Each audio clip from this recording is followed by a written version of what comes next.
probably, we will be having these retreats out there. So as we plan the path for the next 2 years to get there, we're practicing the content and figuring how does this work for people that don't really know what's going on. Last time we did this, we picked a completely insane problem to solve that wasn't really relevant to anyone in the industry, that the people who were trying to solve it. We were trying to take a coffee shop that was run by a robot barista and figure out how we could scale globally and compete against the #1 coffee brand. So for this one, we decided to bring it back to a problem to be solved by people who are in or around the industry that they are representing here, even though our CEOs are definitely not. The challenge we had with the last time that we've learned from is that all of our CEOs decided to just invest their own money to solve the problem. This time, we're putting limitations on you that you cannot invest your own money to solve the problem you're trying to solve. You can only be advisors to this business. We also learned last time that, oh my gosh, how crazy it is when you bring perspectives that are so far beyond our normal perspectives. The way you think about solving the problem is just mind-blowingly ridiculous, and we definitely appreciated that it pushed our own boundaries thinking that big. So we're excited to see if this does the same, knowing that you can't invest your own money. So will you still think as big? There's kind of a, let's see how this goes. Stefan, anything I missed? No, I think that's pretty much it. The only thing before we dive into all of that is to help people get a little bit more into character. To give a little bit of structure before we fully dive into the scenario. You basically get to act as much as that person as you want. Last time Liz mentioned we had Elon Musk portrayed so well that the person actually put in the private chat, do you guys want me to pull back a little bit? Because I think I'm domineering the whole conversation. And everybody basically went, no. Like it's nice because it made other people level up and say, no, I need to be more outspoken, which is kind of the goal here. So try your best to act exactly like you think the person would act, as opposed to how you may think the bad qualities of the person may come across, depending on if, say, you don't like the way a certain person acts. That's the only thing I'll say. And this is when these people are already established, right? They already have their companies, or okay. You can pull on their history. You can say, I remember when I was starting out Facebook in a dorm, blah, blah, blah, blah, blah. So maybe we should leverage some of that. You can absolutely use the history, but yeah, as established. Gotcha. Any other questions? And if you don't know something, feel free to Google it about your character. You can definitely do that, or just make it up. Nobody will know. Yeah. Well, let's dive into a little bit of some fun icebreakers of getting you into the mindset of it. I've been looking forward to these because I want to see what you guys answer. So there's going to be 3 really simple questions. The first question that I have for you, as your character, what chain restaurant do you think they would choose and why? If anybody has an immediate answer, you can go for it. Otherwise, I'm going to start going around. Well, look, yes, of course there's supposed to be a unicorn, Gwyneth. Okay. I am a unicorn. You are, darling. Ask my older boyfriend from when I was young, Michael Weatherly. He'll tell you I was a unicorn then. My God, I was just a child actress when I dated him. It's an interesting question because I do not eat. All I drink is coffee. So my choice would be Starbucks because it's the most efficient way I run my body. Thank you. Thank you, Mark. Gwyneth? I only like to eat at Giorgio Baldi with Rihanna. And I don't really think he does chain restaurants. I mean, I could, I guess, but I don't know. It just doesn't feel like something that makes sense here. Okay. Henry, which chain restaurant of the time of today would you prefer to go to, do you think?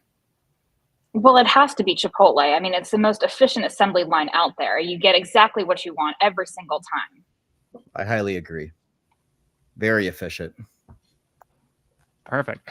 Mr. Napoleon Hill, what do you think your preference would be? As long as it's a homey feel and they embody, the ability to connect with nature, I'll eat there. It could be, I don't know. Well, that almost feels like an Olive Garden answer. Napoleon, I think you would love True Foods. You know, I'm not aware of them. Please they're tell me. they're a national Boy chain would love now, Waffle House. Waffle and House. you find them in all sorts of ways. But you know, it's kind of a, even though it's a chain, it's, you know, very much like a farm to market, you know, or farm fresh to the table. They do a lot of seasonal taste. They do vegetarian options, vegan options. You know, they even have healthy cocktails, which we all know we need. And what was that called again? So I can True check it out. Foods. True Food. True Foods, yes. Speaking of cocktails, Mark, I want to come back to you. You said Starbucks. The next question I'd love everybody to answer is, what do you think your coffee order would be? At Starbucks or not, but in your case, sounds like it might be Starbucks. What do you think you would order? Espresso or black coffee. Nothing too fancy, just something that gets the job done.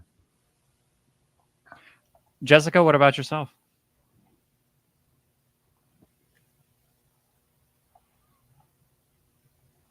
Oh, I'm sorry. Geez, I was just daydreaming. You know, diaper wipes are just constantly on my mind. Which one is not going to give your baby a rash? But you know, I personally, I really like green tea, a hot green tea. You know, it's better for you to drink things that are warm or the same temperature as your body, and not drink ice cold drinks. Miss Paltrow, what about you? I'd like an Americano, but made with mushroom coffee so that from a wellness perspective, it fully flows through. You can do it as a single serve in a French press, but I only use oat milk and it must be single origin. Hopefully Starbucks carries some of those things. Mr. Napoleon Hill, how about yourself? I actually had the same coffee order, an Americano with oat milk.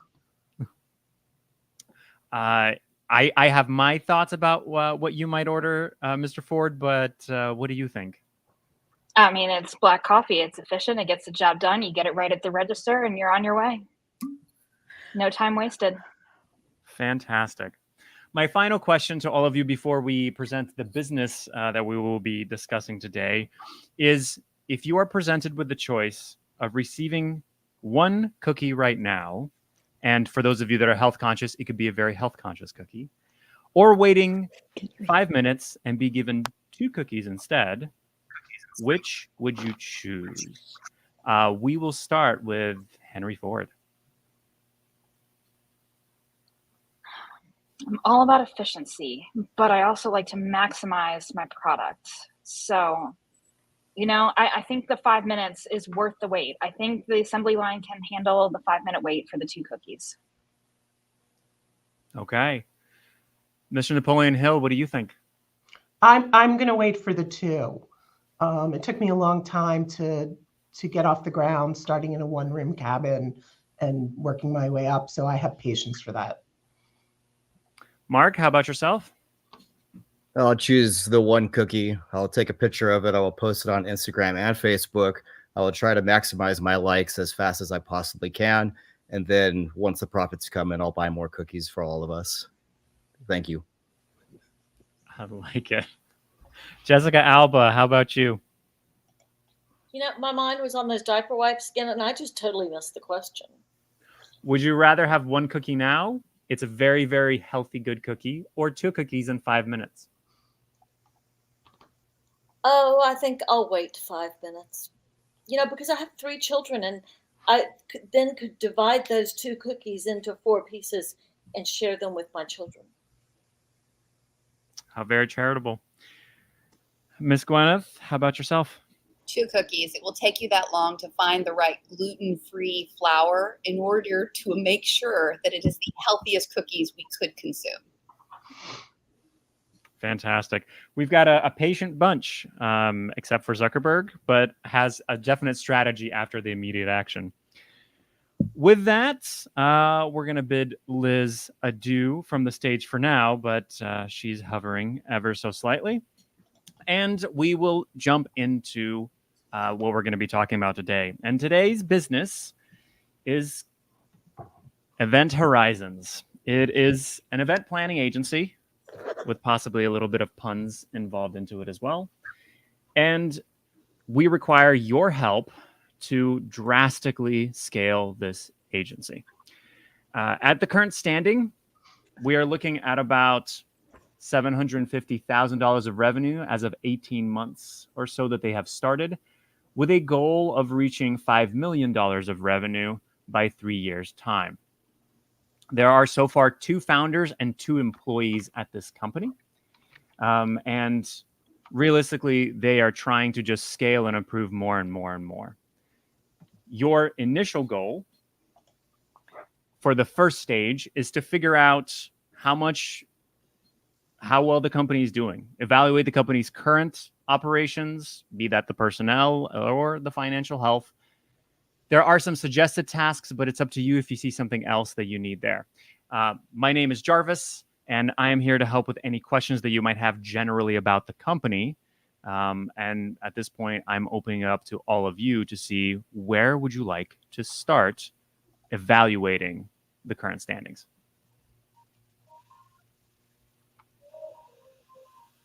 Do we have access to their P&L and their balance sheet? What numbers specifically would you like to know? It's not one number that defines a business. It's usually a holistic approach, very similar to the way that I scaled mine. We started with the simple concept that a diversified revenue stream, be it jade eggs or vagina candles, you're going to have options that flow all the way through because we want to penetrate those white spaces. So many times when you're looking at a P&L or a balance sheet, you can see both opportunities, but also over investments in areas that sometimes small business founders can fall prey to as they're scaling operations. Absolutely. You know, it's just like your health. You want to be holistic and look at it in as much one piece as possible because, you know, you've got to have that balance between the yin and the yang. So to be clear, you are looking at the expenses of the company? Profit and loss and the balance sheet. Did they take out a loan to underwrite the adventure? So that's not necessarily going to show us that on the profit and loss. Are their labor costs too high or their COGS? Since it's a service-based business, one wouldn't necessarily expect to see a high profit or a high labor overhead, but who knows what the founders are taking as compensation, what they're doing from a startup perspective. So I think what we're requesting is not just expenses, but holistically the entire picture. But if that's not available to us, we understand. To make it more accessible to all sorts of learners, I am actually going to be putting all of those numbers in the chat so you have them as a reference. Thank you. Oh my goodness, that did not do well in formatting it for you. So on the event side, we're an event company. What exactly are we? Are we on the tech side of events? Are we actually the meeting planners? What is the scope of our company and what are our goals? There is a combination. There is a potential goal, which we will get to in terms of the scaling, that maybe there is new tech that needs to be introduced. But at this point, it is sort of a mixture, more around the partnerships that you may have with the actual locations and planning it out with them. But you do not currently yourself host any specific venues. It's usually a lot more organized through that. On the tech side, do we have any idea of what we're using for tech? Are we utilizing AI? Is it possible we could get rid of these 2 employees and use AI to replace them in order to increase our leverage on the tech sector? I think that is a beautiful thing for you to potentially discuss at this point, because the question is, how would you leverage AI? To say simply to use it is easy, but let's have a discussion in that regard. What could be done to replace the 2 other employees in terms of AI? And would it be a true replacement, or would somebody have to still be there to manage AI? Well, I think we need the descriptions of what every single employee does and what their responsibilities are. We have 2 founders and 2 employees, and how are the roles broken down and what is each party responsible for? And I'd like to understand what these people do besides event planning. From what I understand, event planning can be a 24/7, 7 day a week kind of world. And I think it's important for them to have balance in their life and to have Absolutely. other- I'm all for a weekend. Yeah. Yes, you are, Henry. Did we talk about what type of profit are they making off of that 750, or is this included in this revenue breakdown right here? This is included in the revenue breakdown, so you can take that as the 750 is what was fully made, and you can see the various expenses, salaries. Mhm. Well, it really does not look like they're turning a profit to me. No. I mean, this is kind of a mess. And you know, Mark, where I appreciate your youthful enthusiasm for AI, I think that you are forgetting that it's still really an emergent technology, and it still needs a lot of a human touch behind it to do the prompting and that. And you know, an account manager and a project manager, those take a lot of soft skills that are not easy to replicate through technology. Somewhat, but with the skills that we have, Henry over here, he can use the one person that we have and get the most efficient way of utilizing them to use the AI. So if depending on what this person's skills are, they can use AI to find potential clients, new clients, without having to add extra hours for that person, which will save on the labor side. Not necessarily. If we're going to be doing live events, that's a personal human touch. How can you see personal passion from a computer? I know when my pop-ups were first starting out, that was really important. It was not only my presence there as a celebrity, but my celebrity friends and the influence of the networks we could have. And all of those are people, and those relationships take time and money to cultivate.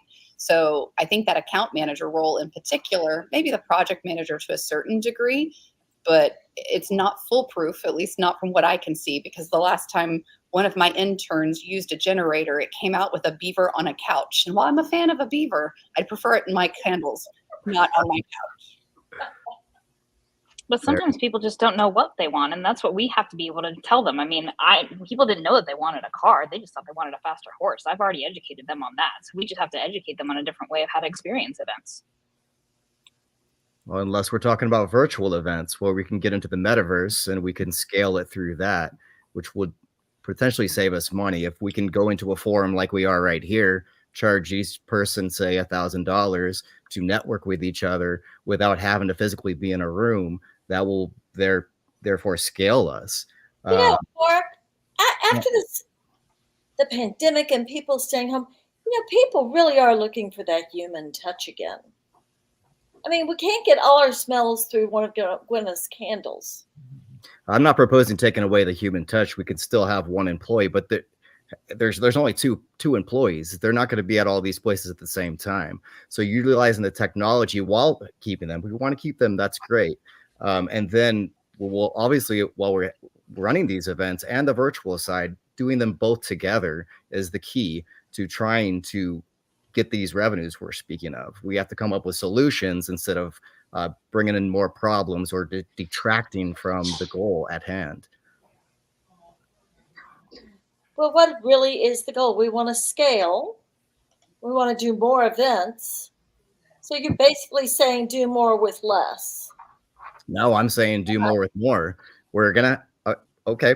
I agree. Let's keep the 2 employees, but let's use the tech side that we have. You know, I have great experience with this. Well, yes, using tech to augment employees and make sure that they can use it well can certainly improve their productivity. So we agree. Thank you, Jessica. Yes, we do. We do agree, Mark. God, you remind me so much of Mark Wahlberg, Mark Zuckerberg. You know, when I dated Mark Wahlberg, we could never, ever split a hamburger because he was so darn picky about what went on his. Well, there's times you have to be selective. That's why we have to work together to come up with a solution for this. I'm sure Napoleon can give us a little bit of insight on the ways to get there. Let's be cohesive here instead of nitpicking on the details. Well, I'll tell you, Scale on what we can I do. think that AI would be great, but not to replace our employees, but to give them more time to go after their own passions, to allow them to then bring in that creativity that they find during those down times. As I said, events are difficult and stressful. And I think, we keep this idea of AI as a tool, but not as a replacement to people. And we give people more time to explore other passions. Yeah, And and you need to work Well, on that's what I gave them an AI. extra day off for. They don't need to do that during their work day. I'm giving them an extra but day to do that on their event own planners time. don't have weekends. You may have invented the weekend, but event planners work on them. They don't have weekends. They Well, Well, work nights, they Monday work and days. Tuesday. It doesn't Monday have to be comes on a and they weekend. go. There's no Maintaining your weekend. health is an everyday project. Correct. I think that, they need their sleep, they need their hikes in the woods, they need their reading, they need to be able to have that downtime to be creative. Perhaps what they need to do is look at different projects. Maybe they're not bringing in the right projects. Maybe they need to be more selective and larger Yeah. revenue streams. Yeah, they need to increase their margins. They're not charging enough for what they're doing, or they're not executing cost efficiently. So we need to figure out which one of those it is. Their cost of goods sold seems very high for their income. It So they does. are probably not marking up their materials enough. They're probably, losing money on that. I think they should be charging more for their services is where we should be going to. It looks like they have some type of, software or tech services they are using. So maybe they're, while they had just started, they were trying to get it at a lower margin. But maybe they're ready to increase those costs and that we can gain more clients while, charging for the proper services that we're offering. So prices are too low for what. I agree. Yeah, they are. I mean, I would say cost of goods sold should be about a 33% of that 750, more Well- down to about 250. So where the price needs to go up. I think maybe we need to examine the type of clientele that they're taking. They may just be taking clientele that is not as flush as they need to be, that are really bargain shopping, as opposed to the type of people that we all hang out with, which are people that spend money as if it's going out of style. When you have those types of clients, you can easily increase your profit margins. Yeah. Don't you think, Gwyneth, that we could maybe find them a few great Hollywood clients, have them help with doing some product launches, some activations around maybe some new products that your company or my company are releasing? Frankly, if they're not charging enough money, I'm not sure if I can trust them with that yet. They need some credibility inside the marketplace for clientele that's actually going to pay attention. Perhaps they should talk to my friends over at Netflix and see if they can get a documentary on event planning. I heard that Fire something or another. I don't know it. Fire, that's the dating show. Fire something, where the event planners got together but didn't actually do it. I don't know. Anyways, on Netflix or Amazon, if they would just call them, I'm sure somebody would offer them a distribution deal. That works. But that's promotion, right? Yeah. So marketing, we need a, We need a our savvy product. marketing. Yeah. They had no budget for No, that. they don't have a marketing manager. And they have a founder, they have an account manager, and they have a project manager. Let me chime in to tell you what those respectively do. The account manager in this case is managing clients and responsible for biz dev.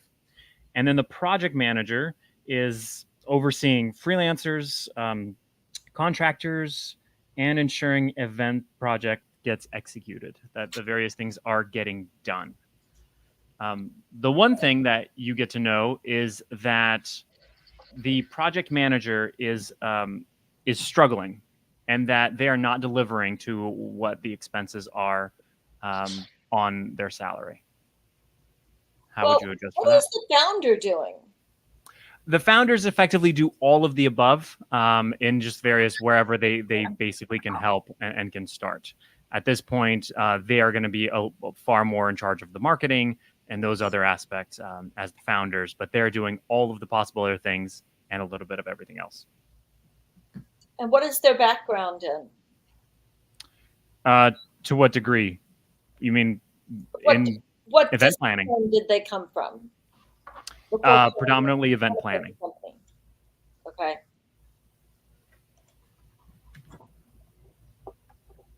One second. I need to I step away. feel like maybe nobody here really has that focus on how you properly market a company. And if the account manager is having to do biz dev as well as manage existing customers, where is their pipeline coming from? All fantastic. I just want to confirm: is it one founder or two founders? There are two founders. I thought there are two founders. Okay. So, and they're each getting $125,000 a year. That is correct. Yes.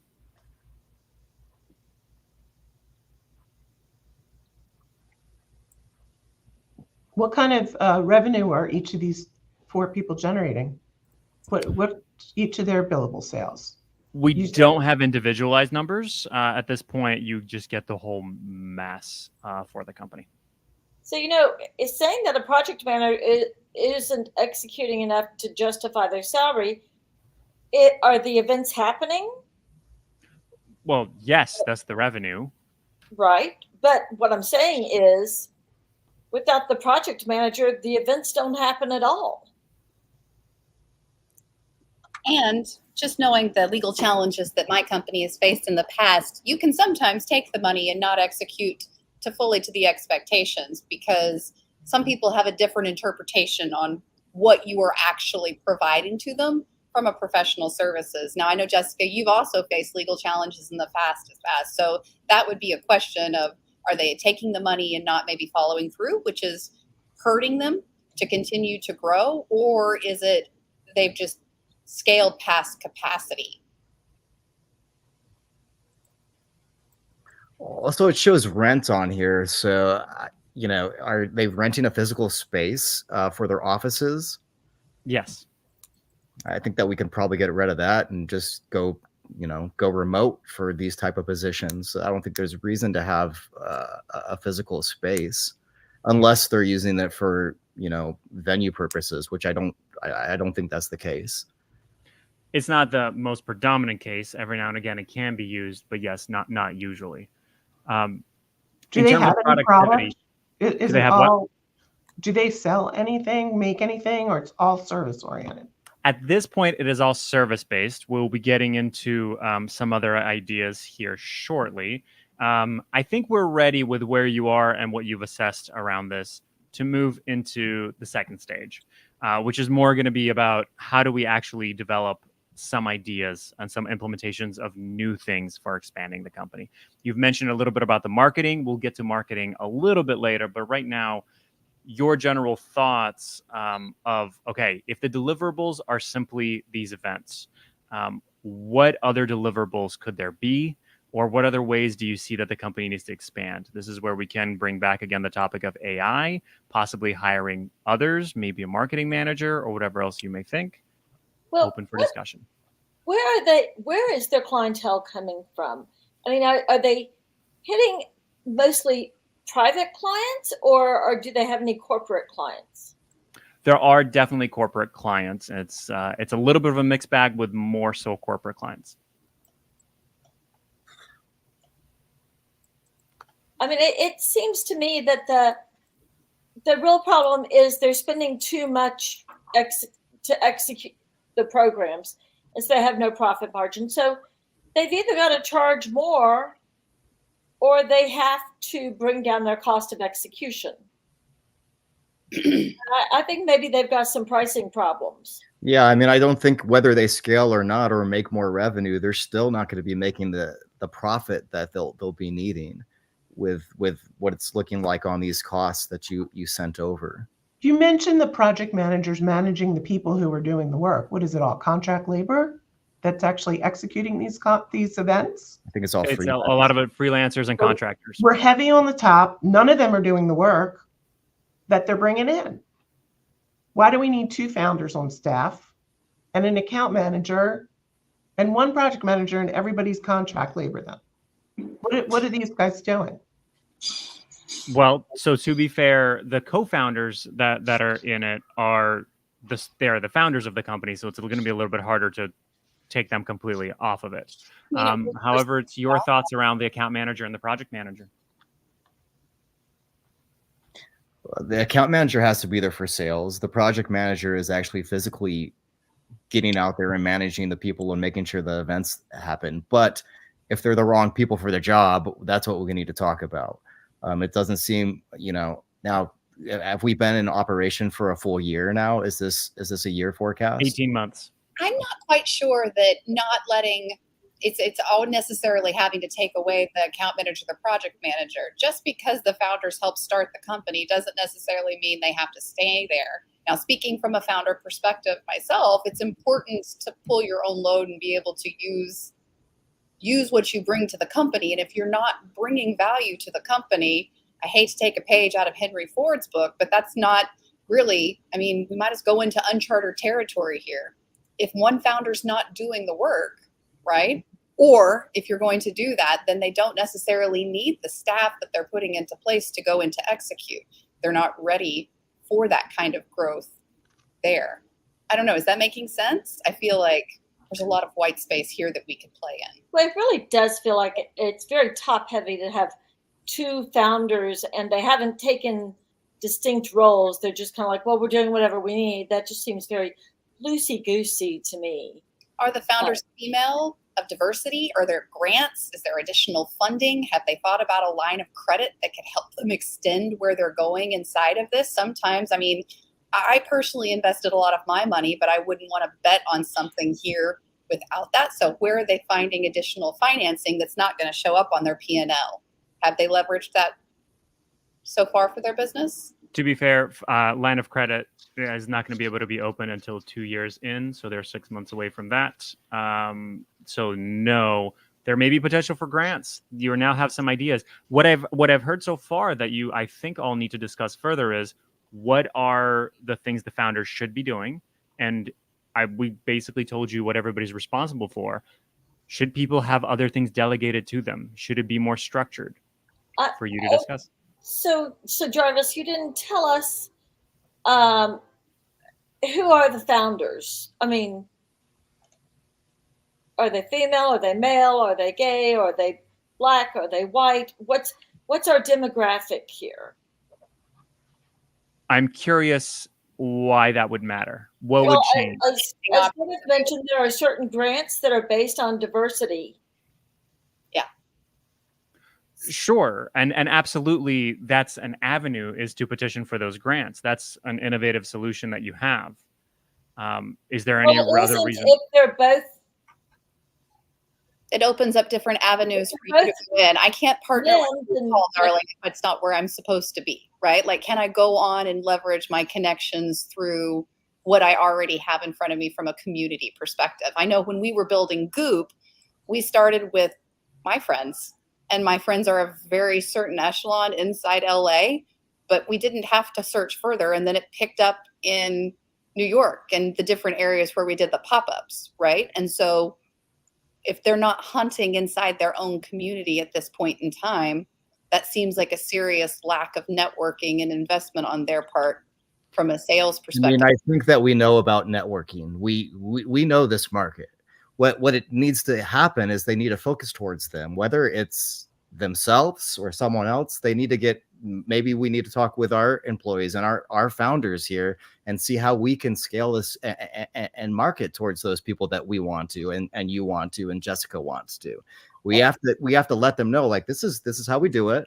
This is how you're going to do it. You're going to reach out to them and you're going to get them as clients. Because if we market it towards them, which, like we said, we can put a little bit more towards the marketing, have the account manager get some more tools like the AI, like AI, we're going to pop in what we need, the information that we need into AI, and have it target that market that you want to go for. Well, personally, I've never found that Facebook or Instagram ads have been successful for my market, but maybe they would work. But you use it. You use it, and you use it to network. TikTok's a little more successful, though I recognize it's a fine line. It could be a fine line, but also it does what, you know, Instagram and Facebook. You know how Facebook got where it's at today? A like button. Because every single person that hit that like button, it's like a slot machine. And that's how you bring in your revenue, by getting those likes. And what we have to do is get a good market, a good, clean, slick marketing campaign. And that's going to bring in our customers, our clients. It's not going to be extra, I mean, a little bit extra work, possibly. Yeah, but behind the scenes, who's doing the work? There's Are the founders? our account are the managers, our founders doing- founders. Our Are they founders, doing they just need to be educated by us, the experts. We came in to get this revenue from them and build up this company. There's promise here. They have it right there. They just need to be able to get more profit, which is what we are good at. You know, when you look at the studies for profitability and diversity, you know, it begs the question, do they have a diverse enough staff with just the 4 of them?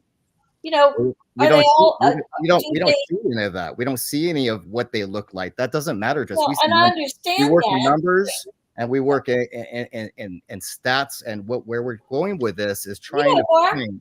That may be the way that you examine and advise companies, but that doesn't mean that that's how all founders look at it. Myself, I am very concerned that I am getting viewpoints and input from my staff from a wide variety of people who come from different backgrounds and experiences. Because to really be profitable, you need to have broad acceptance in the marketplace. Well, we have to get to that point in order to hire diversity. So we have to work with what we have here, and then we can start in the hiring process. I'm bringing on the people that we want to bring in. We have to work with what we have. We can't kick out the founders and just throw it all out, or else we don't have a company. What kind of success have the founders had that to work on those stories of interest, and you know, what kind of things do they pursue outside of work that we can make them an interesting person and a person who we want to be around? Here we've got, you know, these characters, right? I find with events, I want to be like working with those people because they're cool. They know how to make that event elevated. Is there a personal story we have here about them? What do they? I don't even necessarily think it needs to be cool. I mean, look, I built an entire assembly line of all of the same thing. You just have to give it Times to them. have changed, Henry. Well, Maybe, and but not necessarily. The model is the same. talent is so The cool. model is the same. It's very crowded. I will tell you that the founders are a husband and wife team. They have been together for 17 years now. They have a lovely story of their marriage. They're actually not able to have kids, which is one of the reasons they've been wanting to host and just do all of this as a result. That is partially what they're doing. There is definitely a heartfelt story there, but it's not necessarily that they just want to do weddings or just events like that. There's definitely more, like I said, the corporate Do side. they have, what's their philosophy? Where's their focus? What's, you know, are they into sustainability? Are they nature lovers? Do they, you know, what is, you know, is there a hook that we can use for marketing that? Their big thing is they want events where people can truly connect. That's one of their favorite parts, is that it's not just networking a business as much as it is people meeting real people. So outside of work, they're a married couple. How do they connect with their community? And how can we embrace that to build this business? How can, you know, Gwyneth had her community. Where do they live? What is are they involved in, are they on boards of organizations? What is their, outside of the event world, what is their reason for I think getting up that's every morning? the story we build for them. You know, we can market this however we want to. It's all a story. We're telling a story about the founders who are husband and wife. They tried to have kids for years. They weren't able to. So now they want to make everyone happy, bring them in, host events, and that's a good story. We market that to every avenue that we have. we find new clients, and then we start, once we get those new clients is when we bring up our costs, you know, because yeah, they're obviously, maybe they're new into this industry and they don't know that they're not selling it for the cost that it is. So they're coming in way, you know, their overhead is too high, only because they're not charging properly for their services. That is a very disjointed story, and from the aspect of storytelling, which, you know, Gwyneth and I both have a lot of experience with, you know, as actresses, you know, a story has to make sense. So just because you can't have children, you want to own an event business is not a story. Now, if they are very involved in charities that benefit children, and they use part of their rather large salaries that both the husband and wife are collecting. Well, let's get them to start getting into the community. Let's give them these suggestions. That helps round out a logical story that we can put some muscle behind. I don't really care about their story at this point. I think they should write a cookbook. I mean, we know that they don't have kids, but that's kind of, I mean, just, that's over here. What if they wrote a cookbook about things they like to cook together? Because then they would have something else to sell, because obviously they don't know how to price the rest of their services, right? And so at least they could do that, and I don't know, have a merch table at the back of your events or set it up online. They could write a dating handbook. They could write something about connections. They need 1 or 2 retail items that need to go into that. And if they can't write a cookbook, go find a ghostwriter, for heaven's sake. There has to be some other options to diversify. Their retail lines need to grow, because I feel like from a professional services perspective, perhaps they aren't necessarily getting what it is. Even if we do take Mark's advice, the ability to market something, if there's no there, right? You can't have something that people are going to connect with, and then they're just throwing money at Mark, which, let's be honest, he's got enough at this point. Well, the cookbook is marketing, if you think about it. So we could take this cookbook idea, and then all those recipes that they have there, they could put on their menu towards the clients. So you give them the cookbook, you say, choose what you like. There you go. We can put that on, you know, we could even dump that all into AI and then send it out. There has to be some AI here. I mean, I know when I wrote my cookbook, a lot of those came from when my dear father and I like to cook together. You cannot replicate Bruce inside of that. It's important to have that personal connection for your events and for your writing. And what about developing partnerships with caterers they may work with the chefs at those catering places? Get the cookbook written that way. Then you're embracing other companies and they're helping market the business. It's not just themselves anymore. That shows that they're very invested in the community and working with the people that all do events together.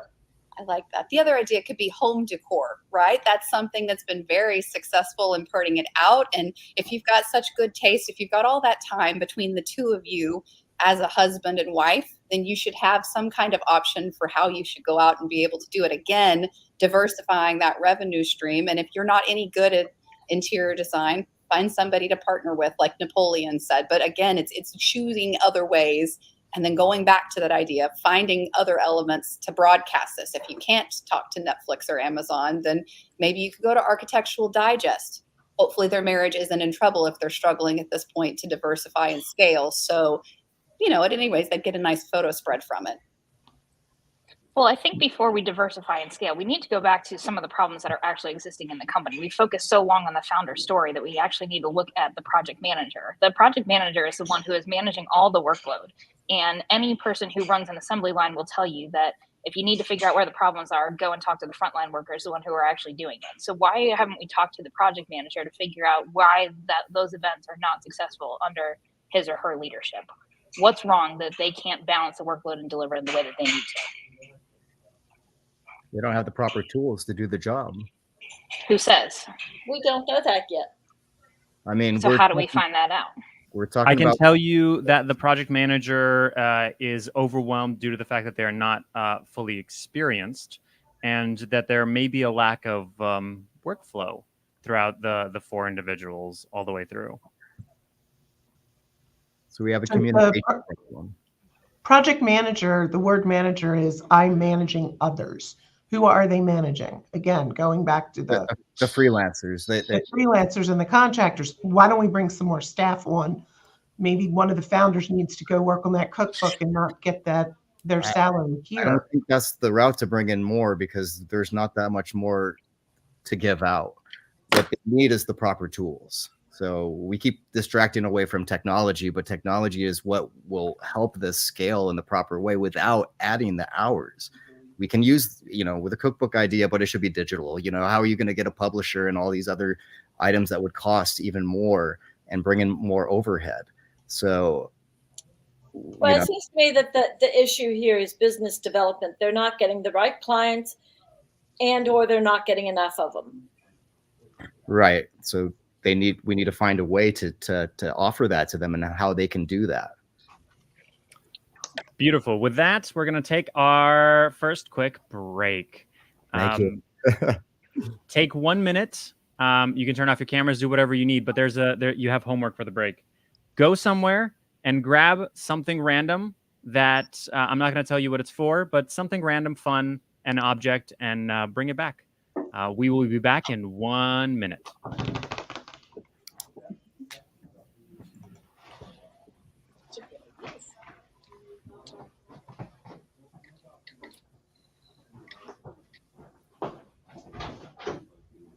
I should be watching me. I'm on TV. Oh, you're on the internet. I don't know what I'm on, but it's really fun. I'm supposed to grab something, anything random, and bring it back. What does that mean? I have no idea. I'm thinking of Julie's heart pillow, actually, her lips. No, you're going to represent. Oh, Baltimore! Bill! Your city. Okay.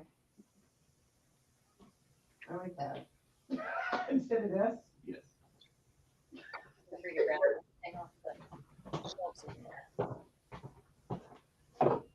Thank you, Ben.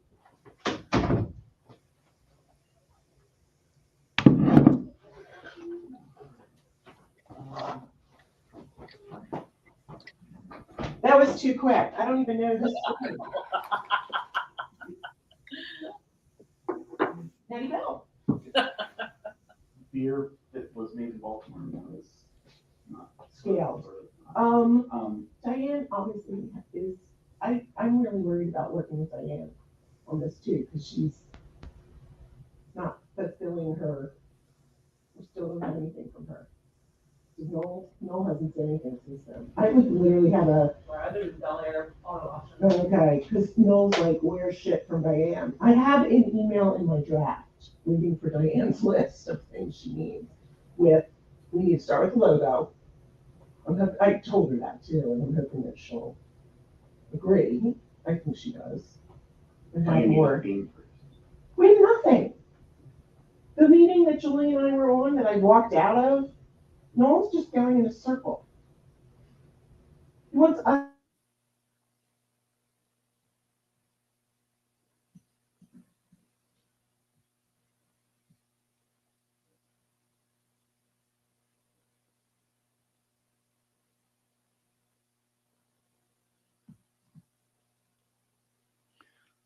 All right, everybody, come on back. When you're ready, come on back. I gave you a couple extra minutes.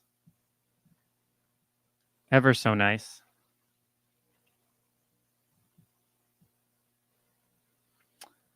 Okay.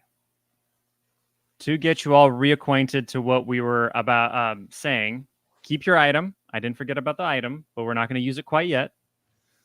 Make sure that you have something. We were talking about getting more clients. That was the last thing that Mark kind of left us off on. We're going to get to marketing shortly, besides just this idea of marketing.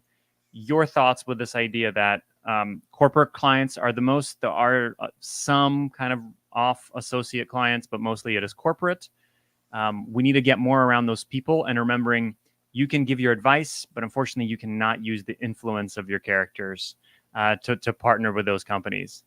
What are you thinking of how can Event Horizons seek out more clients, be that in the community or elsewhere? Take it away. You know, a little lubrication always helps those business meetings. When you're talking to a client, You know, having cocktails is always a good thing. But what if instead of just having that be their office, they turned it into a distillery and they started bottling or distilling and bottling their own alcohol that they can then use as an add-on purchase for the events, so that they would be providing the alcohol as well as the services.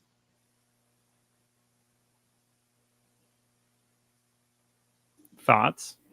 I think Gen Z has really said that they're not necessarily drinking as much alcohol. And I know that it has, I mean, I enjoy martinis, but I'm not sure that it's right necessarily. I went where if they gave a plant away and then they could include leaf wellness as well as something for clean health for them, right? Maybe going back to that cookbook, something that doesn't have tomatoes in it to keep their inflammation low, so that they're coming in and they're really leaning into that holistic approach from an event perspective, you know, having it is be better with it. I think if they're going to go from an add-on perspective, I love that idea, Jessica, because it gives that retail aspect. It does need to be maybe not alcohol focused, but maybe there's a mocktail version, if not leaning into something that makes for clean air inside their homes. You know, what really did it for me was the packaging here. It's beautiful, isn't it? What ironically both of you did without me asking you to do is you use the items that you brought in order to help market this company. That was going to be your trick to it, is how can you use in combination all the 5 items that you have brought in order to help further market this company. I got a bottle too. Did you now? I grabbed Blur. This one's hand painted. I think they need to get you know, this is Natty Bell from Baltimore. They need a mascot, somebody that, you know, it's a brand. They got to get their brand recognition. Well, and then they can also bring in local artists that, you know, then that's a partnership with Local the events artists. to draws more people in. Yeah, that's who did this, local artist. Personalized for each event. Yeah, one of my favorite activations I ever saw, and I personally wouldn't fly them, but JetBlue did it one time in New York City, where it was 6 ice blocks in the middle of downtown Dumbo, right? So right there in the heart of Brooklyn. And they basically hid 3 or 4 air tickets inside of it, along with many other accoutrements for skiing and other fun winter vacation activities, and a pickaxe. And they said, go for it. And it was lovely, right? It just sat there. And I don't think it cost them that much, because JetBlue's rather a budget airline. But, you know, you could come in and have that. But what a great partnership idea, because they had little pieces of swag inside of it, like from beanies and other toques. So that could be something, if they're looking from an activation, that they don't have the money to go out and do it, to partner with someone else who doesn't have any money either, but can rather just sit there without a lot of overhead. Gwyneth, how would you approach contacting those companies and communicating and getting to that level of communication with those individuals? I mean, when I started my company, a lot of it was personal relationships. That's the power of the founder, right? Now, not everyone is an Oscar winner at 19, and I understand that. However, you do go out, you do go to parties, you do enjoy association events or whatever it is, that thing. When I spoke at Connect, there were a whole bunch of them in a room. And they had all come together, and they were very excited about some place called Minneapolis. And so it's important to find other gatherings like that and to strike up conversations. I mean, you could borrow the purple bottle Jessica had and go out if you want to abuse your body that way, or find someone else at your local Starbucks. But I think they simply have to get out there and start talking to people. And start making those connections that they're so keen on for their own events. Otherwise, how else are they going to be able to sell their services and tell people that they can create connections for them at the events they're going to host and create?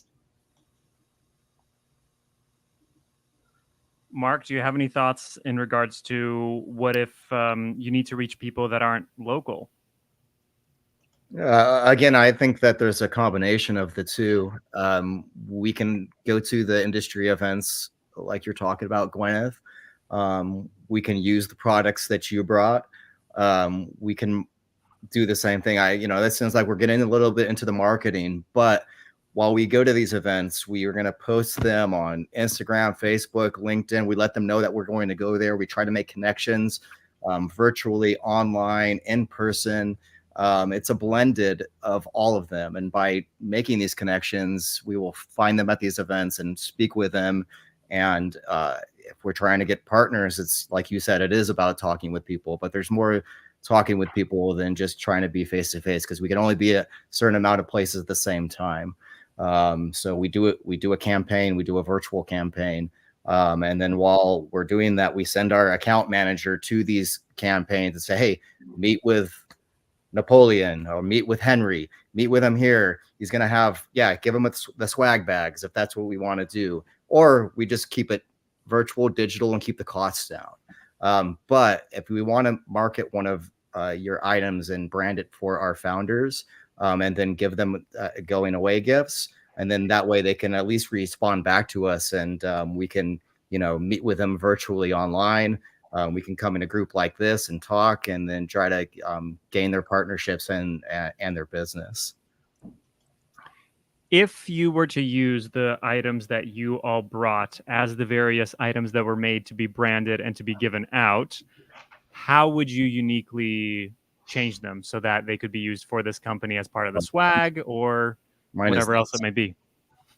I brought this guy along. I personally would host a wellness retreat, and I would do it at a nursery or somewhere with some very lush gardens, and have a whole meditative garden center where I could talk about the importance of growth, because we're looking to scale and we're looking to better connect. And if you can't really plant those roots early on and do things that can help nurture your culture internally and externally, it's going to be tough to grow those connections. You could try a very small area to do it, or someplace like Topanga Canyon, and it's just find something that speaks to you. But for me, that would be, if I was to make that investment, I would go and find something of my own that's centered around growth and wellness. Does anybody have any ideas, realizing what our budget is, and understanding that we can't make a large investment? I think Jessica's distillery idea is fantastic, but what a large investment, almost a brand new business. Thoughts on maybe lower side of this, yet creating another product that could be sold or potentially given away as swag? I think personally we need to gain some clients before we go on to a full on marketing campaign, because that will what's sounding like that's going to be all of our profits are going to be gone. But I think that it's possible if we are able to do it, virtually and get a good following, because we're not going to be using our likeness. We're silent partners in this, so we have to build up the brand of the husband and wife, using whatever skills they have, or else letting them get out into their community, finding the people that they need to do that, things that won't cost the money of actually putting on a full event. Which is what we're trying to do. We're trying to get the clients to build these events, but we have to get there first. So I think if we can get them out into their own community, meeting with the people, telling their story, and then we send them with a camera and take the pictures and meet with people, and we can do a virtual campaign, and then that will let us be able to do what Jessica and Gwyneth want to do and be out with the people. And I think it's just going to gain momentum if we do it in that route. You could also call the venue itself. You could call the city, call the township, somebody who donated. There's many event planners who've done those familiarization tools. I know when we were first starting out, that was what we did with the partners. We promised to show up and lend our own credibility and influence if they provided the place and the space and the different things that went along with it. So, well, I think virtual does have its benefits, Mark. I mean, at the very beginning, we, still had that weekly newsletter that we connect with people. So much of a live event is tangible. They want to be able to see it, touch it, taste it, smell it.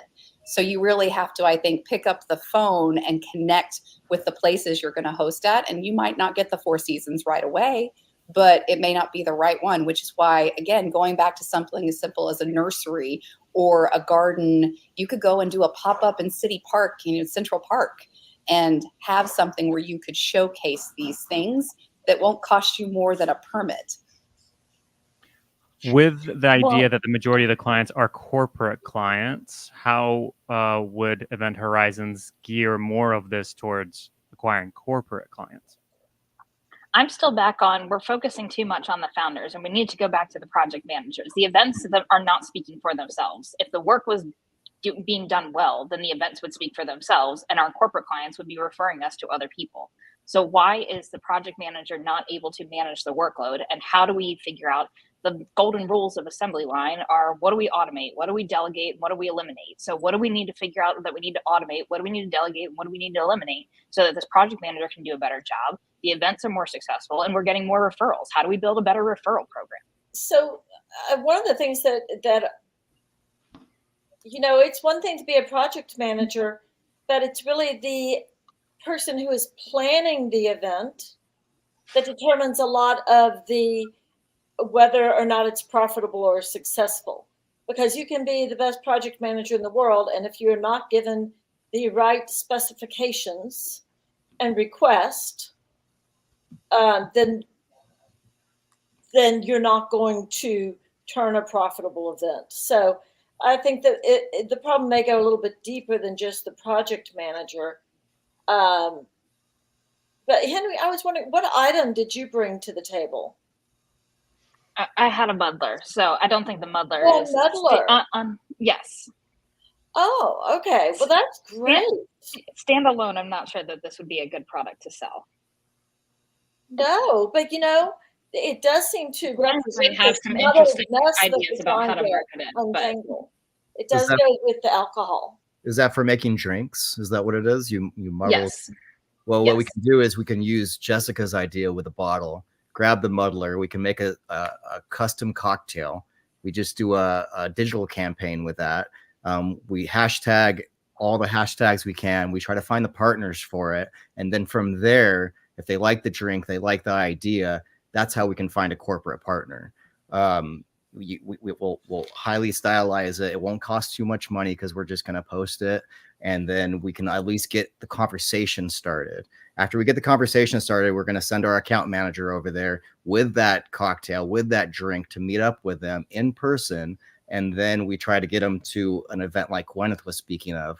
Have them come to that garden. We'll use the ingredients from that garden to make this cocktail. And then we kind of all seamlessly blend it together. And then that's possibly how we can get one of these corporate sponsors that we're looking for. Shall we send Yoda to talk to them? Yoda, the idea for Yoda is may the force be with you. So Yoda could be pouring the drinks. Yoda is going to be somewhat like our mascot. Sorry, my camera's kind of blocking him out, but because he's somewhat in the force. But the idea is utilizing these, and we might have to get some type of licensing from Star Wars for this, or else we just change his likeness just slightly so we don't have to go through that route. But the idea is just to get something that goes viral. Once we go viral, we're going to get all the buzz and what we're looking for to get these clients and get, we need some attention towards our company. But we don't have the infrastructure in place to handle that buzz. We need to fix the problem with the infrastructure before we can go any bigger. We're not handling the business that we currently have. I think you're right, but I think that's training and guidance is what they need. I don't think it's just throwing them all out. It's like you said, it's giving them the tools. Here's we'll find the right technology for them. We'll find what it is needed for them to do this properly. But I don't think that the founders trained them properly or gave them the right advice. And we're going to be in there and we're going to be able to get this going from the ground up. It's a grassroots thing, just like Gwyneth had. She was obviously Gwyneth, you have the name recognition, so that went really well for you. I was actually, let's talk about it. Mark, me, I started from the ground up. I quit college to start a website and a social network, and from that's how I built it.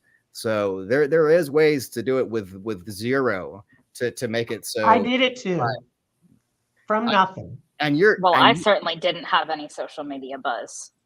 Exactly. We like, look at the bottom row down here. We started from nothing.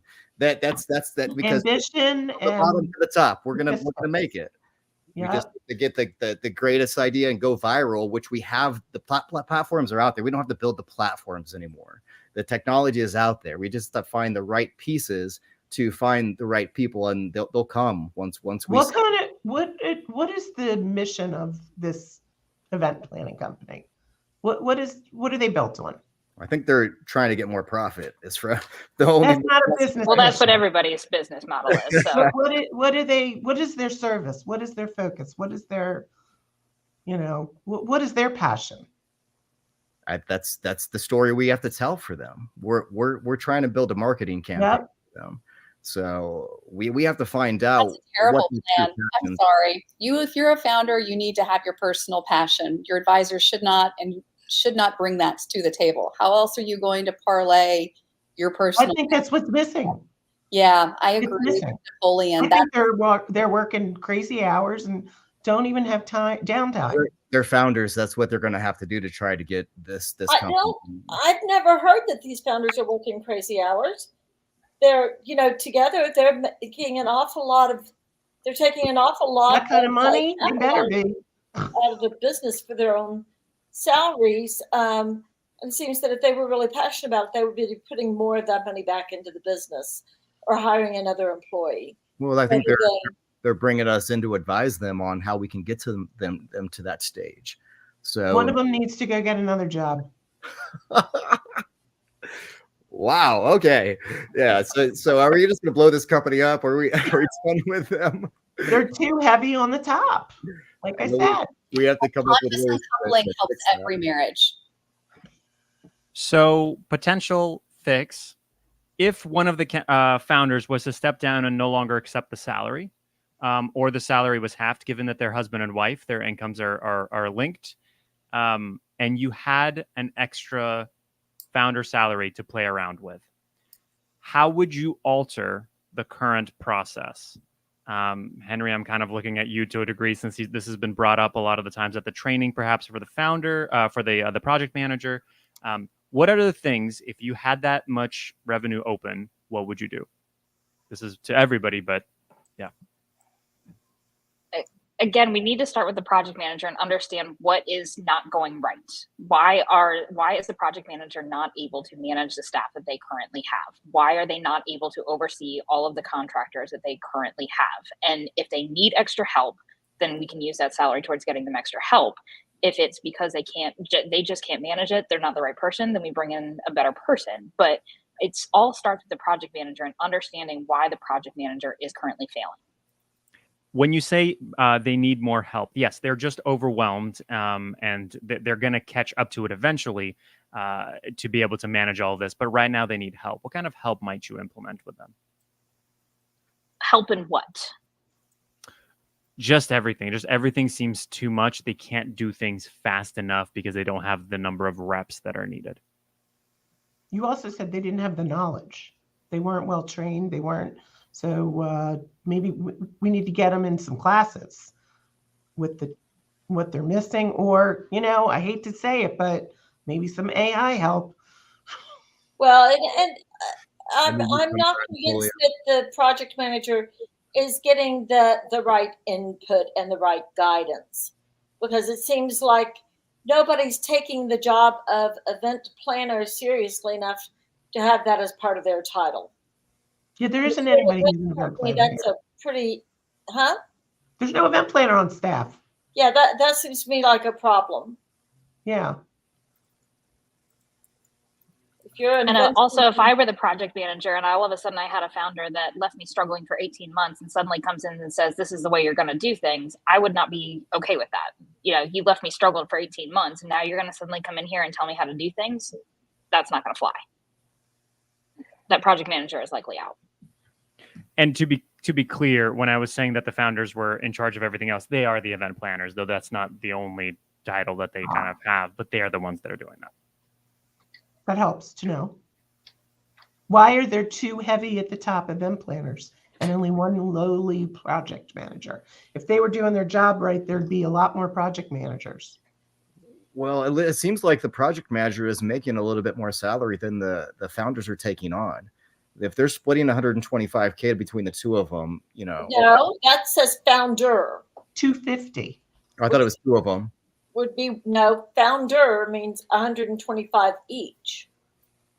Oh, okay. Is that's that? Okay.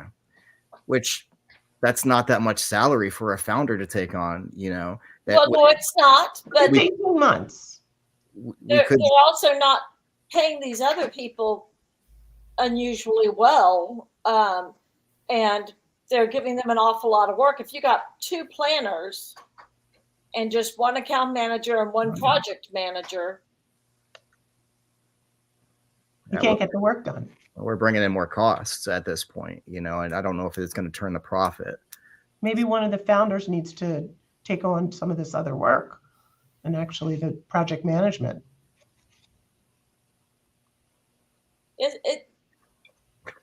yeah, there's some redistribution of responsibilities might help. How would you distribute it? Knowing what the account manager does, knowing that the project manager is somewhat being overworked, maybe needs a little bit more guidance, maybe just a little bit more time, and that the two founders are basically event planners and then pick up any other slack that needs to be picked up around anything else. How would you redistribute it? Well, I mean, they're hiring a good amount of contractors and freelancers, I would assume, based on what they're spending to execute the programs. So maybe they need to pick up some of that slack that they're bending out. Maybe they need to be at the events and be more hands-on. I mean, can they even get a virtual assistant? Like, I'm just thinking about all the paperwork to get every single contractor up and ready for an event. Like, is that all falling on the project manager, that they're having to do all the paperwork, the tax forms, the employment forms, and everything, insurance and everything? Not all of it. To actually managing the event.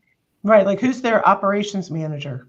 Really? Founders. Like, you know, that's almost what you're saying, Henry. That's a position, just managing all the HR and the, you know, that's a lot of contractors, a lot of, you know, accounting work. I'm assuming some of their cost of goods sold are, you know, bookkeeping and, you know, their lawyer, that's not cost of goods sold. 60,000 professional services. Is that covering their accountant, their lawyer, their bookkeeping? Who's doing it? Founder is something that they did. They founded a company. It doesn't reflect their current role in the business. You know, is somebody operating as COO or CEO? And so I think it's very difficult to identify where the breakdown is here. But clearly, whoever is doing the accounting and the pricing, there is a huge disconnect. I mean, I think that we need to be more pragmatic about it and give them solutions. So it's like I said, I don't think it's necessarily getting rid of the people. We do have some extra. So we said we're going to take down the salary and we're going to redistribute it. Maybe we need to put that back into the business. And what we need to do is we're going to take off. We're going to have everyone work remote, which that will probably work a little bit better for them because they can be in whichever location they have. It will save a little bit of time. They don't have to drive to work back and forth dealing with traffic. That's going to save us on the rent. And what we're going to do is we're going to give our project manager the tools they need. So yes, we can give them an assistant, a virtual assistant that will help, you know, make the bookings and do all that back end work that is probably taking an hour or 2 hours off their time. That will make it so they're less stressed. And I think at that time we'll get more productivity out of our project manager, and the account manager and the project manager probably work hand in hand. So whichever, you know, technologies we need for both of them, we're going to use that extra revenue and put it back into the business. 60K is just, I mean, that's pennies. That's so insignificant. That is not going to solve the problems. They're still going to need their software. Well, we talked about lowering the salaries of our founders. So if they're willing to lower their salaries and take that. We have to think bigger. We have to, you know, that they either have, have got to increase their profit margin. Yeah, we spoke about that, but again, what we need to do is invest in the company first, to build the company, build the brand, the same way that you use your names in order to get to that point. But when you're starting from the bottom and working your way up, there has to be a point of where they're investing it inside of their business in order for it to grow. Well, So- or maybe they don't recognize their own worth, and they are just underpricing. Sure, I think that they're a That's fairly what it looks like to me, that they are underpricing their events. And so yeah. as long as they do that, all they're going to be able to do is eke out. Again, but we don't know how competitive they are as far as their price structure is yet. Maybe it is competitive with everyone else, but they aren't scaled yet.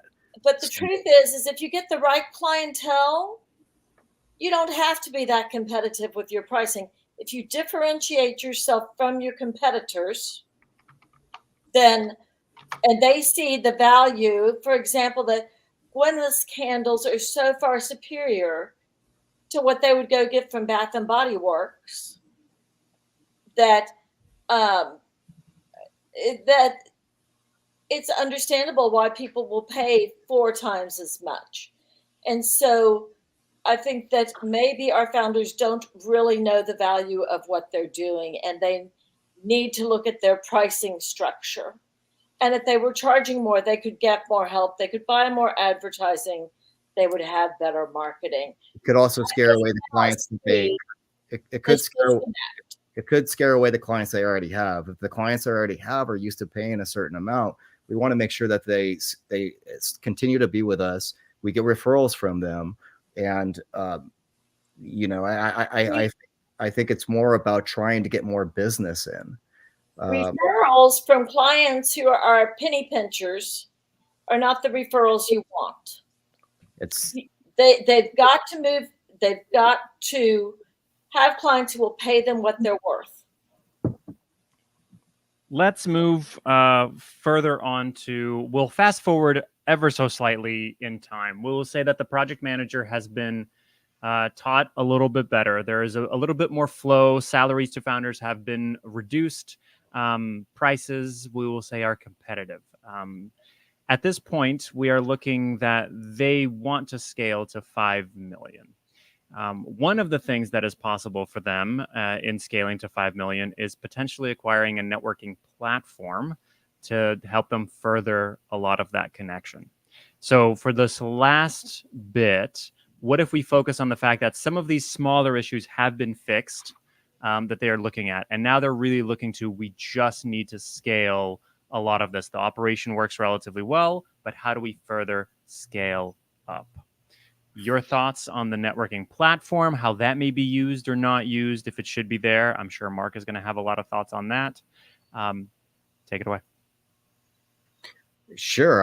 On the networking side, again, we'll use a platform. We could design one, or we can use one that's already out there. It's promoting the events that are already there, and also by doing that, it will bring in more clientele, more attendees for our clients' events. That will bring in more revenue towards them, and then that's how we can scale and start charging higher prices by getting more people in the seats, whether it's virtual or in person. It's showing the ROI, the return on investments that we need to show towards our clients, investing in them, investing in their programs. By doing that, we'll be able to bring up that price margin.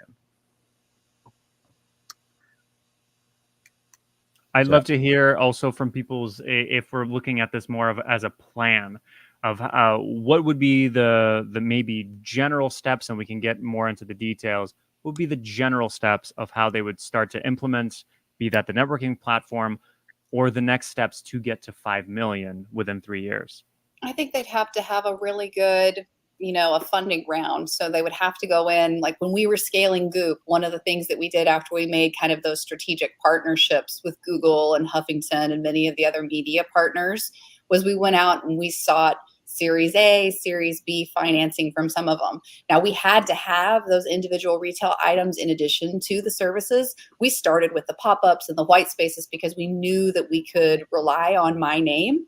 Goop did not just start based off of that. But it was a very strategic choice to come in and then to grow this where we could be a standalone company.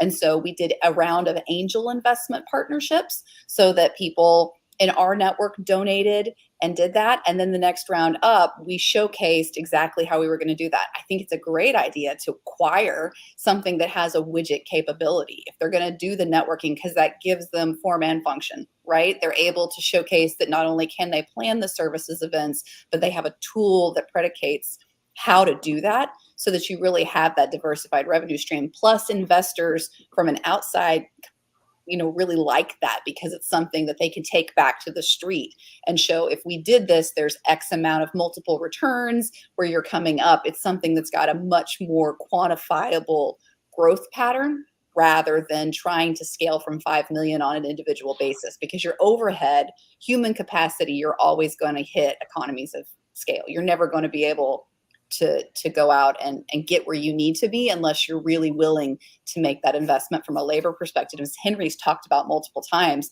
that efficiency only happens to a certain point. So I love the idea of the acquisition, but in order to really get the funding they need to hit 5 million, they're going to have to ensure that's a strategic, and we grow here and we grow here. And if they don't hit those growth targets methodically, then they're going to have to look at some other acquisition or offloading of investments.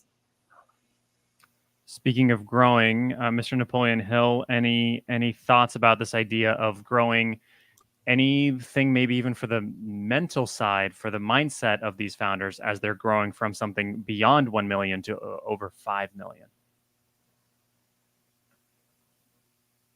Oh, you're muted, Napoleon.